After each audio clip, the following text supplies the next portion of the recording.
Man who worked at Harvard stole people's heads, brains, and skin from cadavers and sold them in the black market. 57-year-old Cedric Lodge was a Harvard Medical School morgue manager and just pleaded guilty to stealing and selling body parts from cadavers. He worked at Harvard for 30 years and ran a program where people donate their body parts for science, and it wasn't until recently that they found out he was stealing body parts.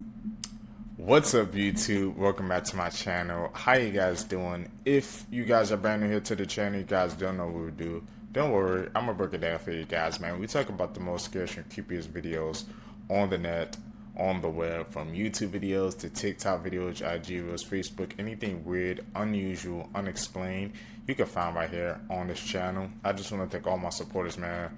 It's coming back to the channel each and every single day, watching the videos entirely, man. Comment down below. I really appreciate the support. Found this video for you guys today, man. Let's do best seekers. Say it with me, y'all. Let's seek the truth. This man who worked at Harvard stole people's heads, brains, and skin from cadavers and sold them in the black market. 57-year-old Cedric Lodge was a Harvard Medical School morgue manager and just pleaded guilty to stealing and selling body parts from cadavers. He worked at Harvard for 30 years and ran a program where people donate their body parts for science, and it wasn't until recently that they found out he was stealing body parts. From 2018 to 2020, he secretly removed organs, brains, skin, hands, faces, and dissected heads after the bodies were used for research. Instead of disposing of the bodies, he took them home to New Hampshire. His wife was also in on this, and they sold the remains to buyers in different states. And they made good money doing this, apparently tens of thousands of dollars. Cedric pleaded guilty this week and faces up to 10 years in prison and a $250,000 fine. Harvard did fire him in 2023 and called his actions a morally reprehensible betrayal. The school also insists that he did act alone and that no other Harvard employee was involved. But get this, some human remains were also found being sold on Facebook Marketplace. Life hacks. Do you guys believe the corruption just stopped there, or there could possibly be more to that story, seekers? I don't know, that sounds like a freaking deep rabbit hole we might have to go down. His wife is in on it too, so who's to say some other people weren't in on it? You never know. That everyone needs to know part 2. To remove a tight ring that's stuck on your finger, all you have to do is grab a string and tuck it under the ring. And then grab that same string and wrap it around your finger, and from there all you have to do is grab the other side and start pulling. The ring will magically remove itself. All you have to do to remove tape paper without ripping it is to hold the tape from both ends and start pulling really hard, which will then cause the tape to get removed super easily. If your house key broke in the lock for some reason, just get yourself a hot glue stick and place it inside the lock just like this, and just wait for it to dry a little bit and pull it really hard, and there you have it, your key is out. Wow. These are 8 horrifying facts that will probably keep you up at night. The Voynich manuscript is an ancient book full of symbols and drawings that no one can translate till this day. Dracula was based on a real person. Vlad Dracula, a Romanian ruler that very much enjoyed watching people bleed to death. In 1963, the Bronx Zoo had an exhibition called The Most Dangerous Animal in the World. It was a mirror. 2 fishermen used their dead friend's ashes as fishing bait, and they caught the world's biggest carp. These are how Halloween costumes looked like in the 30s. If Earth stopped spinning for 1 second, everything and everyone will die instantly. A new homeowner found an old doll boarded up in his wall holding a note saying she killed a family in this house. This house is named the John Lawson House, and nobody knows who lives here. Every day, this porch is occupied by a number of female mannequins. The number of mannequins, the positions they're in, and the clothes they wear are changed every day, and no one knows who is doing this and why. Like for part 18. Stay away from that house, man. John Lawson's house, noted. Scary facts that will make your skin crawl. BT.6. Phobias are based on how we died in our past life. Maybe that's why we're afraid to do things we never tried, because it's how we died. Experts said that dark areas, such as abandoned houses and vacant rooms, are the possible places where you can feel the presence of ghosts. So if you're alone right now while reading this post, there is a chance that someone is watching you. If you're awake at night without a reason, then it means that you are awake in someone else's dreams. Really? Really? Interesting. Something standing out. Scary fun facts until the Orbeez overflow. There are microscopic mites that live in your eyelashes. Being buried alive happens so often on accident that they've now invented safety coffins. In the 1800s, dentures were made with real teeth from the deceased. Radio station UVB-76 has been broadcasting since 1982. All it does is make creepy noises and nobody knows where it's broadcasting from. Chainsaws were originally invented for childbirth. The final part of Mount Everest that you have to climb is known as Rainbow Valley.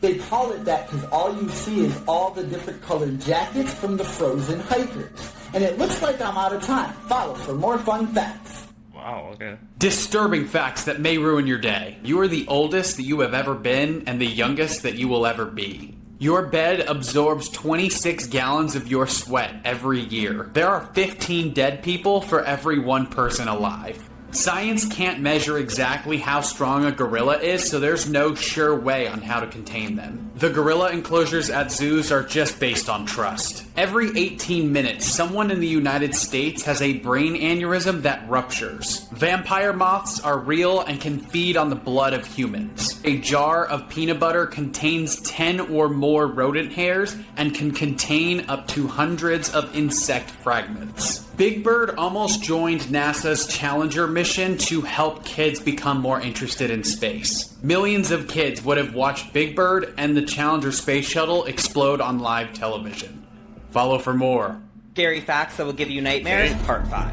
First up, did you know that pigs can eat literally anything, including humans? One thing a lot of people don't know about pigs is that there have been many records of farmers dying because their pigs ate them. This is usually because while tending to the pigs, the farmers will run into an accident like falling or something, and then the pigs will feast on their body. Next up, have you ever heard of fatal familial insomnia? Well, it's a rare genetic disease that can be inherited and makes it impossible for someone to sleep for months. Since this type of insomnia can last for so long, it can leave someone so exhausted that they develop high blood pressure, weight loss, severe exhaustion, and then death. And lastly, did you know that trees can grow inside of your lungs? In Russia, doctors were performing surgery on a man because they thought he had lung cancer, but instead of a tumor, they found a 5-centimeter tree branch in his lungs. They later found out that he swallowed a fir bud, which then grew into a tree branch.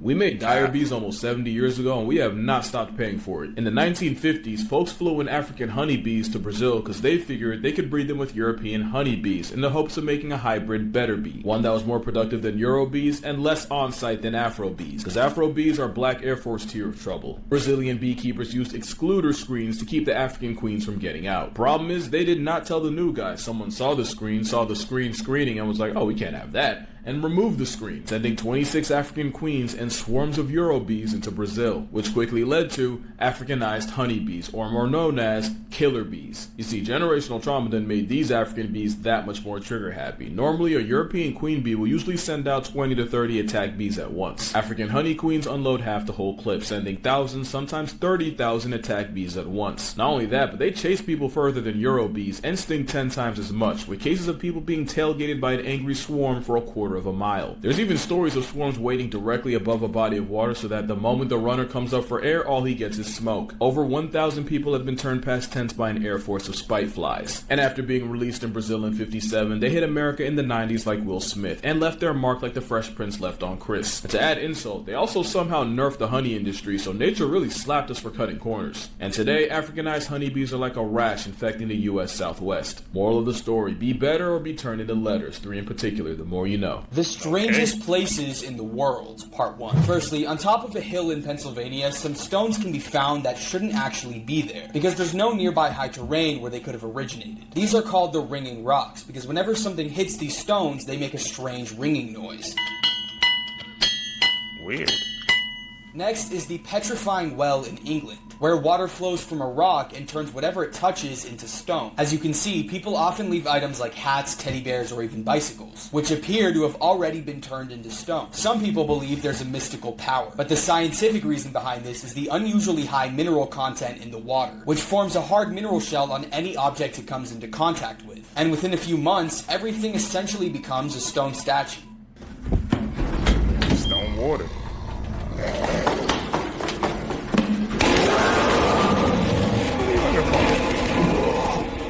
The parents of 20-year-old Sudishka Konaki believe that their daughter drowned in the ocean in the Dominican Republic and are pushing authorities to declare her deceased. Sudishka's parents also said that they don't believe Joshua Wright, who was the last person seen with their daughter before she went missing, to be involved in her death. Joshua also testified that Sudishka's parents hugged and thanked him for trying to save their daughter's life. Now, authorities were really surprised that Sudishka's parents asked to declare their daughter deceased after only 12 days of her going missing, when usually investigations go on for months before they stop looking for someone. But I don't know, in this case, it seems like their parents are genuinely convinced that Joshua didn't do anything to hurt their daughter, and I guess after seeing all the surveillance footage of both of them together before she went missing, the only other possibility is that she drowned in the ocean. This is the last time Sudishka and Joshua were seen together at the resort, and a lot of people have speculated that perhaps Sudishka was abducted on the beach after Joshua fell asleep, because remember, they were both really intoxicated.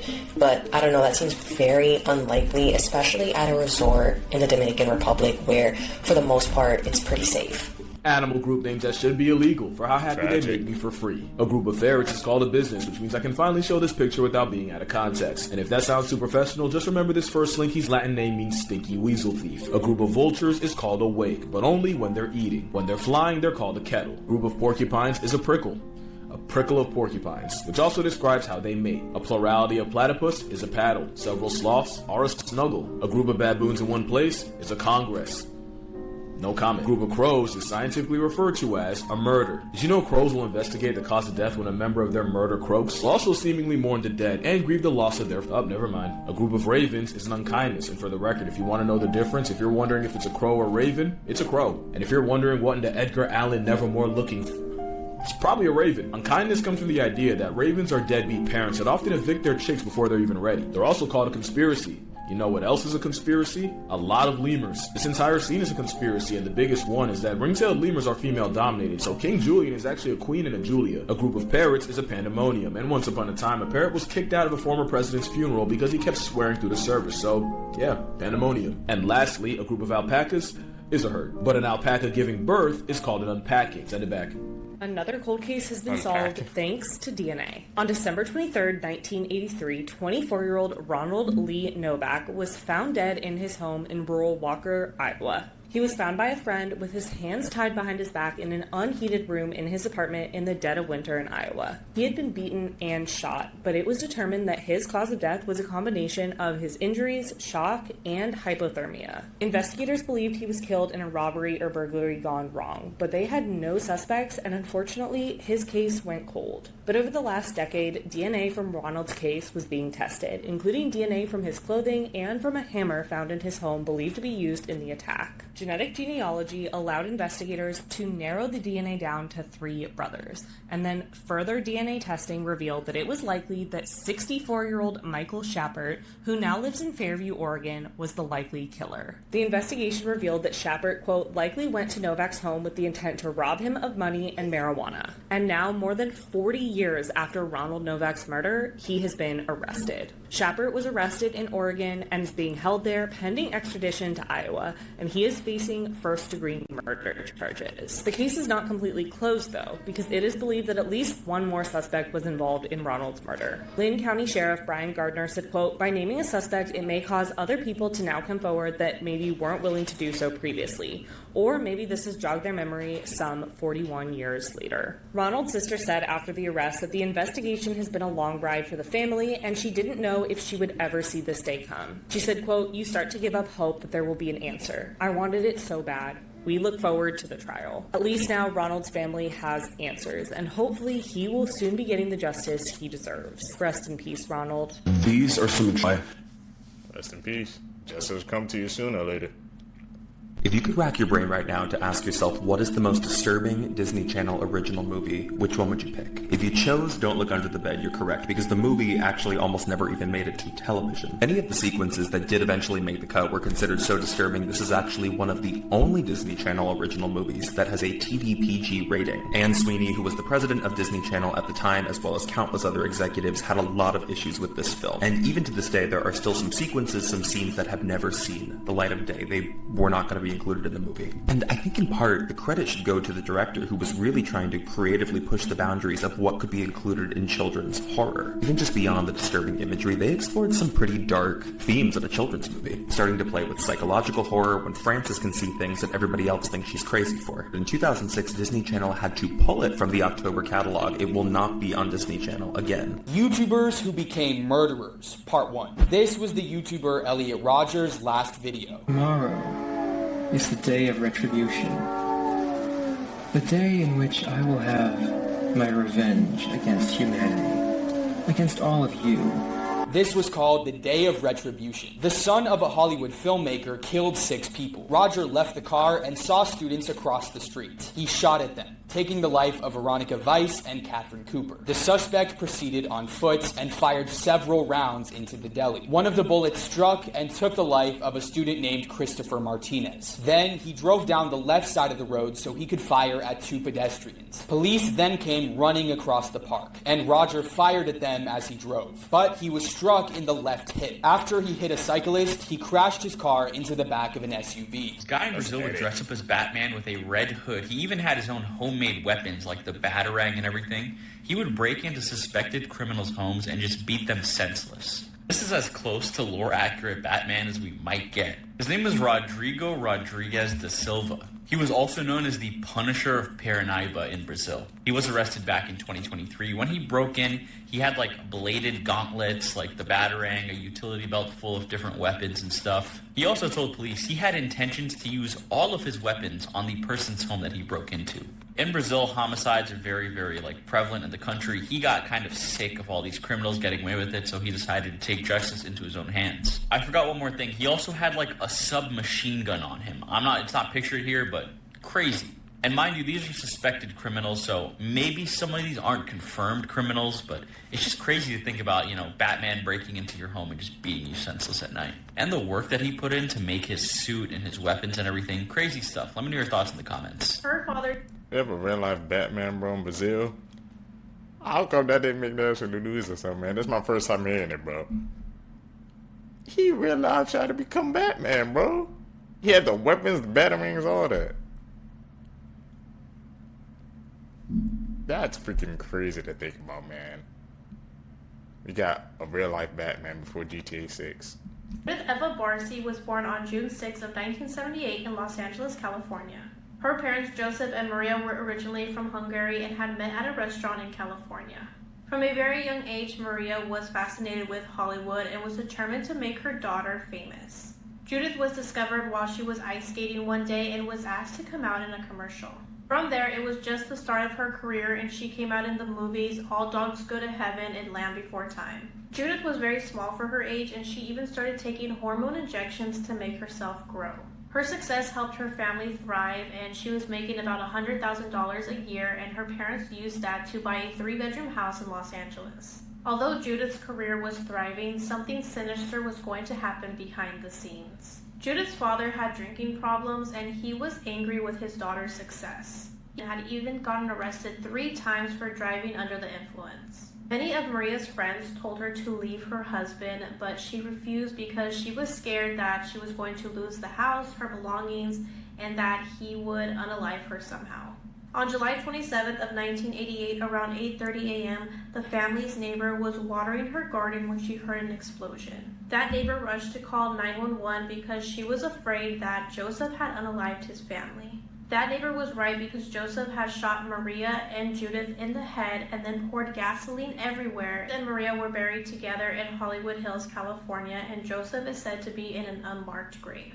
This might be the most insane case of police cover-up I've ever seen in my entire life. Arrest has finally been made in the murder of Sandra Birchmore, who all of this started back in 2010 when Sandra was just 12 years old. She enrolls in the county's police youth program where her alleged killer, Officer Matthew Farwell, is an instructor. At some point, Officer Farwell, who's 27 years old, begins grooming Sandra, and by the time she's 15, they're having a full-on intimate relationship, if you know what I mean. When Sandra turns 18, she's obviously aged out of the program, but maintains a relationship with Officer Farwell, who is married married with children. In October of 2020, Sandra tells Farwell that she wants a child, and he apparently agrees to get her pregnant in exchange for her silence about the statutory R word and extramarital affair. 2 months later, Sandra's pregnant, and after Farwell finds out, he becomes physically violent with Sandra. She told multiple friends that Farwell had pushed her, shoved her, and even placed her in a chokehold. In January the following year, someone called the police department and leaked this information. When the employee told Farwell about this phone call, he became visibly angry and told them to keep this information secret. Within days of that phone call, Farwell starts to allegedly plan Sandra's murder. All of a sudden, he wants a spare key to her apartment. 2 days after that, he starts canvassing her apartment, looking for places to carry out the murder. He inspected her bathroom closet, specifically places where items could be hung, and his behavior was strange enough that Sandra told multiple friends that she was concerned. A week later, on February 1st, Farwell enters Sandra's apartment wearing a face mask where police say he strangled her to death. And by the way, while Farwell was allegedly committing this murder, his wife was in the hospital giving birth. Family ended up hiring a private medical examiner who did rule it as a homicide. After years of a federal investigation and her family refusing to stay silent, Matthew Farwell has finally been indicted for her murder. He is interested in blondes. I'm not blonde, I'm a brunette. So I'd go in the shower, take fingernail clippers, and just cut my hair off. Trying to do everything I can to get his attention again. I would have given anything to that man. I would have bought the sun, the moon, and the stars and gave it to him on a platter. And that hurts me that I loved him that much. Why does it hurt you? Because I feel like no one is ever gonna love him as much as I loved him at that time. And it makes me feel better knowing that he's truly sorry for hurting me. But it doesn't change anything. Like, I married Ryan. I have a marriage now. I'm wearing this wedding ring that belonged to Ryan's mom. Like, I have a commitment to my husband. And I want to keep that. Talking about her ex. But what's gonna happen when Ryan and I have an argument? Is that little thought in the back of my head gonna say, Ken is single? Jeffrey Dahmer targeted this 14-year-old boy. The police found him naked, bleeding from his rectum and everything. And Jeffrey Dahmer convinced the police to return him. He told the police that was his boyfriend. They had an argument. Police returned him to Dahmer, and then he got mutilated that night and killed. His name was Konorak Simpthasophone. And like I said, he was found naked, drugged, and bleeding from his rectum on a street corner, and police returned him to Jeffrey Dahmer. Like, dude, if you're seeing blood on somebody, maybe investigate, ask some more questions. His death was also absolutely horrific. He had a hole drilled into his head, and then Jeffrey Dahmer poured acid inside of it to try to recreate a real-life zombie out of him. He was trying to melt the kid's brains out. I think if the kid acted out and got arrested by police, he would have had a better chance to live. This is just so crazy that you would see the kid in this condition and decide to return him to, like, the person that's claiming to be his boyfriend. Hell, even if it was his boyfriend, right? Just look at the situation he's in, dude. Just investigate more. There's obviously some sort of abuse going on here. But it is sickening how much Jeffrey Dahmer actually got away with. This is just one of his many sick and twisted ways that he killed people. Let me know your thoughts in the comments. People are just finding out about the 500-year-old girl who is coming back to life. Stick with me because you're in for a wild ride, as you can see here.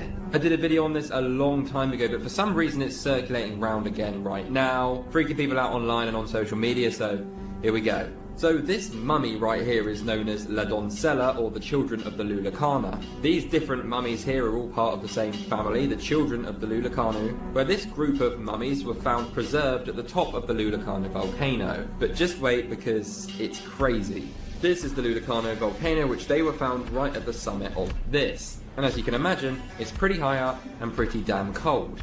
The first crazy part is that look how realistic she looks right now, and she's over 500 years old. Or with all of these people being believed to have lived in the 14 and 1500s, and it's also believed they were and sacrificed when they were only around 13 years old, then buried and left at the top of this. Now where it gets even more interesting, of course, the archaeologists found these preserved bodies with all the body features and everything still being there after 500 years. Normally you'd be gone, mate. But this is how you might imagine someone who had passed away about 20-30 years ago at tops. But by far the craziest bit out of all of this, I know you're waiting for it, she's coming back to life.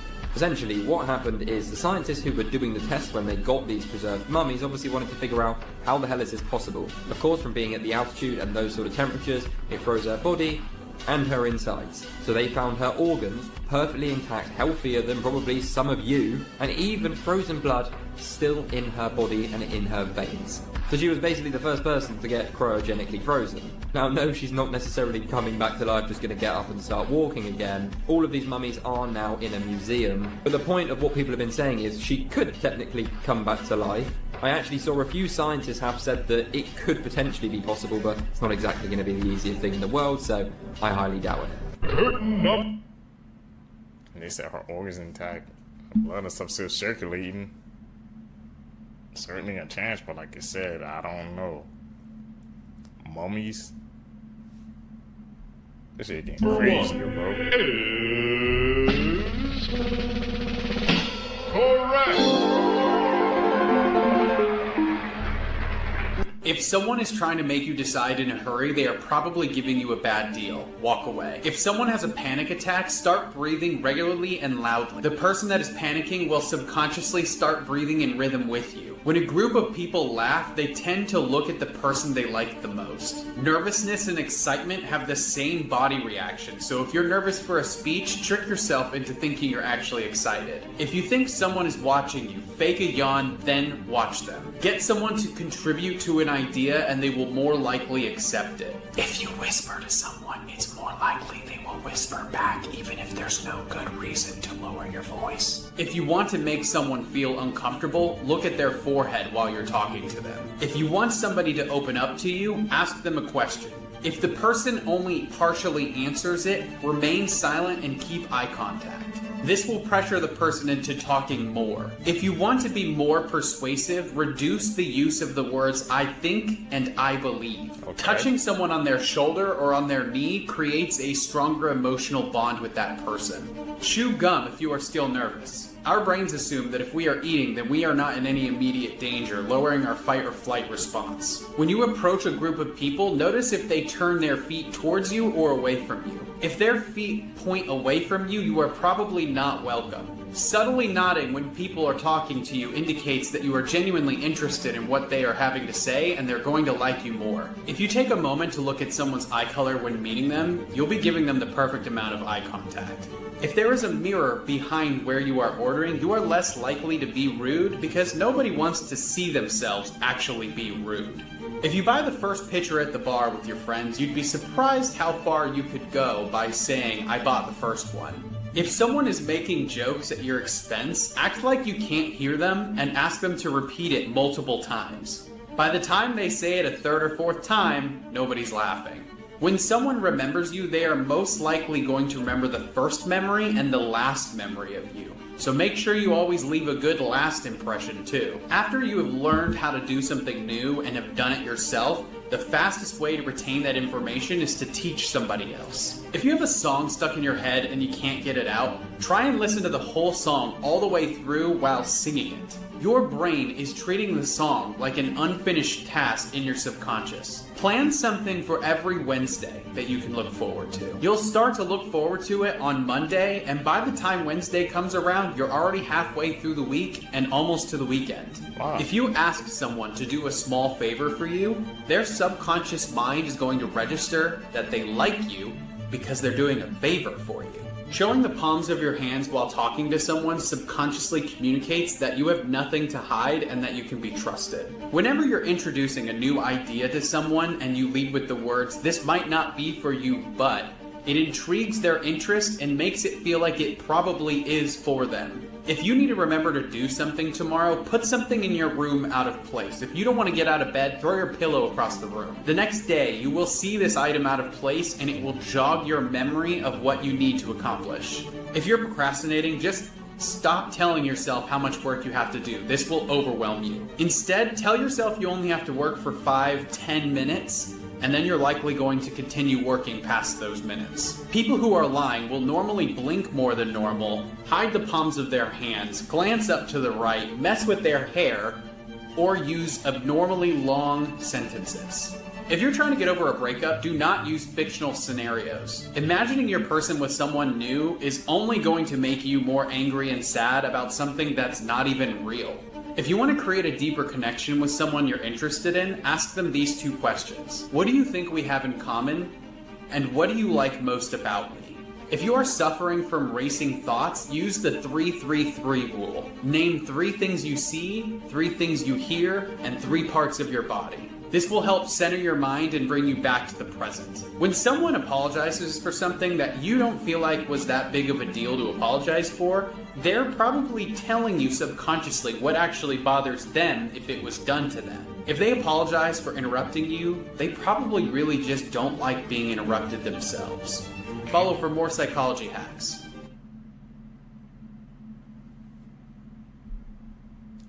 Interesting hacks.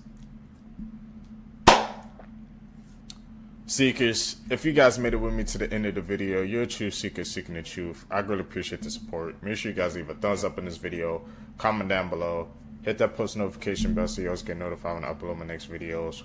Follow all my social medias down below, man. Discord is down below as well. Just added that. Guys, gonna catch you in the next one, man. I'm out. Peace, YouTube.